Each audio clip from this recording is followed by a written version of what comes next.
வணக்கம், நான் உங்கள் அம்மா சமையல் மீனாட்சி. இப்போ நம்ம பார்க்க போகிறது புதினா சட்னி. தேங்காய் இல்லாமல் புதினா சட்னி எப்படி அரைக்கிறது அப்படின்றத பார்க்கலாம். புதினா கார சட்னி. இது கார சட்னி எப்போ நம்ம அரைப்போம் இல்லைங்களா, அதில் இது கொஞ்சம் வித்தியாசமாக இருக்கும். தக்காளி வந்து ஒரு 3 கட் பண்ணி வச்சுருக்கேன். வெங்காயம், பெரிய வெங்காயம் 2 கட் பண்ணி வச்சுருக்கேன். 1.5 ஸ்பூன் உளுந்து, தாளிக்கிறதுக்கு கடுகு உளுந்து, 1 ஸ்பூன் தனியா, 1.5 ஸ்பூன் கடலைப்பருப்பு, தாளிக்க கருவேப்பிலை, உப்பு 1 ஸ்பூன், காஞ்ச மிளகாய் ஒரு 10 காஞ்ச மிளகாய் எடுத்து வச்சுருக்கேன். இஞ்சி ஒரு சின்ன பீஸு, பூண்டு ஒரு 4-5 பல், புளி இத்தினூண்டு போதும். வதக்கிறதுக்கு தேவையான அளவு எண்ணெய், புதினா ஒரு கைப்பிடி அளவு. புதினா கார சட்னிக்கு இப்போ வதக்கிறது எப்படின்னு பார்க்கலாம். இப்போ எண்ணெய் போட்டிருக்கேன், இது கொஞ்சம் நல்லா காயட்டும். இப்போ நம்ம உளுந்தும் கடலைப்பருப்பும் ஒன்றாவே போட்டுடலாம்.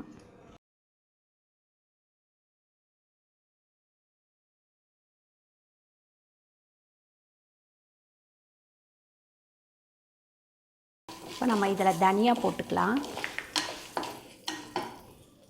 அடுத்து காஞ்ச மிளகாய் வந்து உங்களுக்கு என்ன காரம் தேவைப்படுதோ அந்த அளவு போட்டுக்கோங்க. நாங்கள் வந்து கொஞ்சம் காரம் ஜாஸ்தி சாப்பிடுவோம், அதனால் 7-8 மிளகா போடுறேன். உங்களுக்கு அதை விட கம்மியாக தான் நீங்கள் காரம் சாப்பிடுவீங்க அப்படின்னா அது கம்மியாக போட்டுக்கோங்க. இஞ்சி பூண்டு புளி 3த்தையுமே போட்டாச்சு. இப்போ வந்து வெங்காயத்தை போட்டுடலாம். இதில் முக்கியமாக என்னென்னு கேட்குறீங்கன்னா, சட்னி எல்லாமே அரைச்சிருங்க. அரைச்சிட்டு கடைசியில் தாளித்து அப்படியே மூடி வச்சுருங்க. நீங்கள் சாப்பிடும்போது அதை கலந்துக்கோங்க, அப்போ தான் வாசனையாக இருக்கும் சாப்பிடும்போது சட்னி. அந்த தாளிச்சதை கொட்டி கலந்து வச்சிடாதீங்க. இப்போ தக்காளி போட்டுடலாம். இதில் நம்ம உப்பும் போட்டுடலாம்.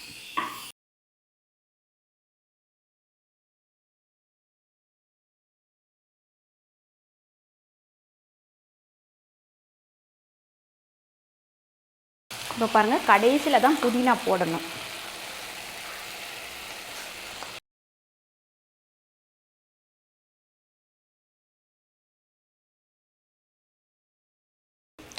நீங்கள் வாரத்தில் 1 நாள் 2 நாள் இந்த புதினாவை வந்து சமையலில் சேர்த்துக்கோங்க.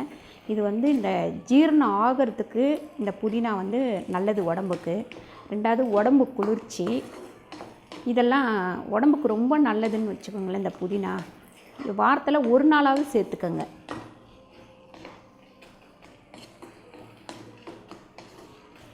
இப்போ வந்து இதை நம்ம ஆற வச்சிடலாம். ஆற வச்சுட்டு அரைக்கலாம்.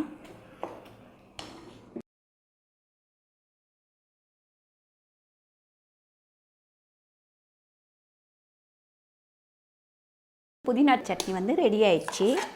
இப்போ நம்ம இதை கொட்டிட்டு தாளிச்சிடலாம்.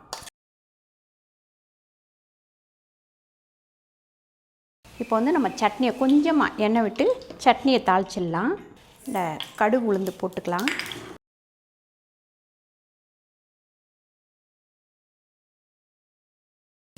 இந்த கருவேப்பிலை இது மேலே போட்டுட்டு இந்த எண்ணெயை எடுத்து அதில் ஊற்றுங்க.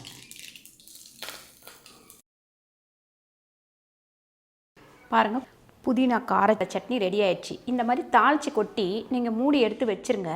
சாப்பிடும்போது இதை கலக்கிட்டு அதுக்கப்புறம் போட்டுக்கோங்க. இந்த வீடியோ உங்களுக்கு பிடிச்சிருந்தா லைக் பண்ணுங்கள், ஷேர் பண்ணுங்கள், சப்ஸ்கிரைப் பண்ணுங்கள். நன்றி, வணக்கம்.